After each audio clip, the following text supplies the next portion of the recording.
Hi hello. അപ്പം ഈ കാണുന്ന മുതലിനെ നമ്മൾ ഇന്നൊരു മേക്ക് ഓവർ കൊടുക്കാൻ പോവുകയാണ് കേട്ടോ. അപ്പം അതിനായിട്ട് ഫ്ലിപ്കാർട്ടിൽ നിന്ന് ഞാനൊരു പ്രൊഡക്റ്റ് പർച്ചേസ് ചെയ്തിരുന്നു. എൻ്റെ ആക്രാന്തം കൊണ്ട് ഞാൻ ആദ്യമേ അത് അൺബോക്സിങ് ചെയ്തു പോയിട്ടോ. ഈ ഒരു ഗ്രീനിഷ് തീമിൽ വരുന്ന 3 വാൾപേപ്പേഴ്സ് ആണ് ഞാൻ വാങ്ങിയിട്ടുള്ളത്.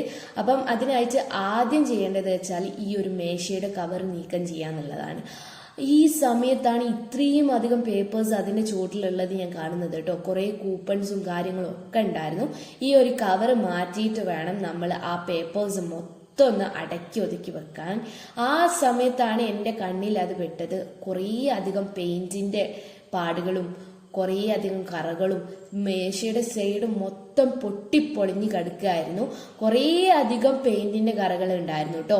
അപ്പം അതൊക്കെ ഒന്ന് ക്ലീൻ ചെയ്ത് സെല്ലോ ടൈപ്പ് ഒട്ടിച്ചിട്ടുണ്ട്.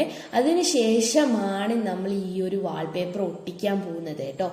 ആദ്യം ഞാൻ പല രൂപത്തിൽ വെച്ച് നോക്കി. അവസാനം ഈ ഒരു രൂപത്തിലാണ് ഞാൻ ഒട്ടിക്കാൻ നോക്കുന്നത്. സൈഡ് മൊത്തം കട്ട് ചെയ്തിട്ടാണ് ഞാൻ ഒട്ടിക്കുന്നത്. ഇതാണ് ഇതിന്റെ ഫൈനൽ ലുക്ക് വരുന്നത്. അടിപൊളിയായിട്ടുണ്ട്. എനിക്കിത് ഭയങ്കരമായിട്ട് ഇഷ്ടപ്പെട്ടു. ഒരു ക്ലാസി ലുക്കൊക്കെ ഇതിന് തരുന്നുണ്ട്.